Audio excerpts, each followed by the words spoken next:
The laughter from the party still rang in my ears when I noticed her phone light up. I wasn't the paranoid type, but something about the way she stiffened beside me made me glance over. "Can't wait to see you again. Last night was perfect." My stomach dropped. My wife froze. My world, as I knew it, shattered in an instant. Emily and I had been together for a decade.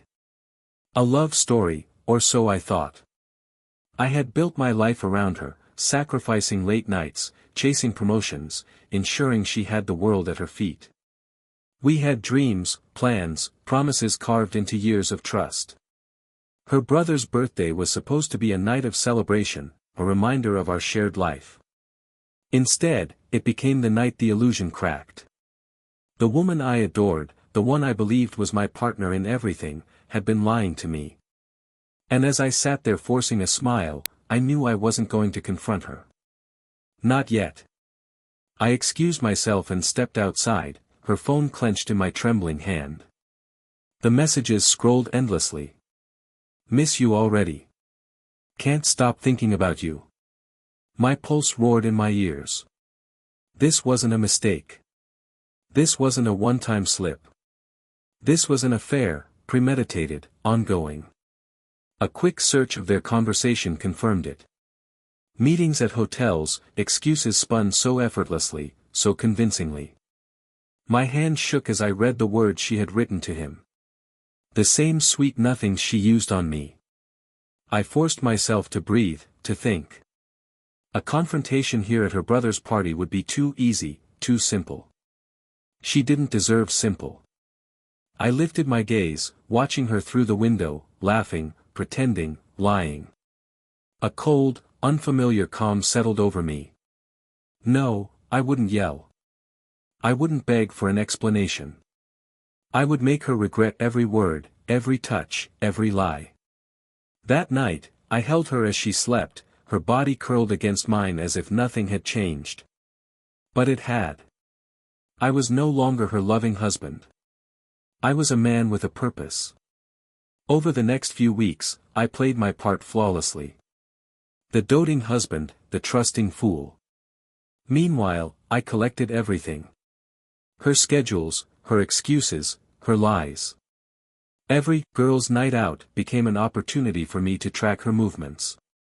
I installed a tracker in her car, synced her phone to my laptop, and watched as the affair unfolded in real time. I documented everything, screenshots, videos, receipts. Each kiss she gave me in the morning felt like poison. Each "I love you" a dagger twisting deeper. But I didn't falter. I didn't let her see. She thought she was in control. She had no idea the ground beneath her was crumbling. I started planting seeds, small but deliberate. "I think we should plan a trip," I suggested one evening, watching her reaction carefully. Panic flickered across her face for just a second before she smiled and said, "That sounds amazing." Liar. The next weekend, I encouraged her to go out and enjoy herself.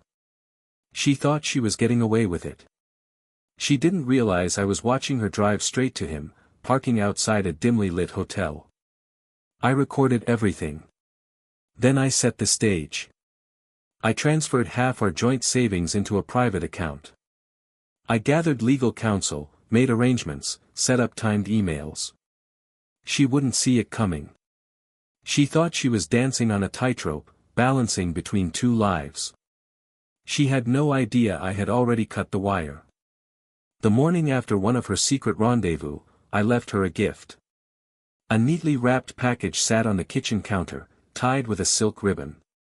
Inside, printed screenshots of every message, every hotel confirmation, every stolen moment she thought was hidden. A flash drive with videos of her car pulling into the same location over and over again. And a note, "Hope it was worth it." She found it when she woke up, still wearing the lies she had wrapped herself in the night before. I sat in the living room sipping my coffee, waiting for the moment it hit her. It did. A choked gasp, the sound of paper rustling frantically, then silence. I didn't even look up as she whispered, "Oh my God." I just smiled. "Good morning, Emily." Tears streamed down her face as she turned to me, voice shaking. I can explain. No, I said, setting my coffee down. You can't. I watched her crumble in real time. Please, please don't do this. I tilted my head.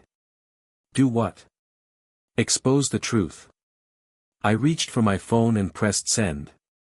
A message shot out to her family group chat, thought you should see what Emily's been up to. Attached, every piece of evidence. Her face drained of color. You didn't. Oh, but I did. Her phone buzzed, messages pouring in. Her brother, her parents, friends. Shock, disbelief, disgust. And then the final blow. I stood, grabbed my keys. I've emptied our accounts. The lease is in my name. I suggest you start packing. She collapsed onto the floor, sobbing, reaching for me. Please, we can fix this.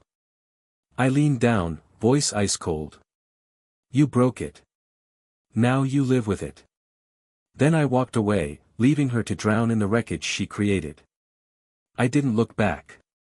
I had wasted enough time on someone who saw me as nothing more than a convenience. I packed my bags, took my dog, and left. People say revenge is bitter. Maybe. But freedom? That was sweet. She had destroyed our life together, but she had no idea she had also set me free. And that was worth more than any revenge. Sometimes revenge isn't about destruction. It's about walking away, leaving them to choke on the ashes of what they thought they'd never lose, and knowing you'll never look back.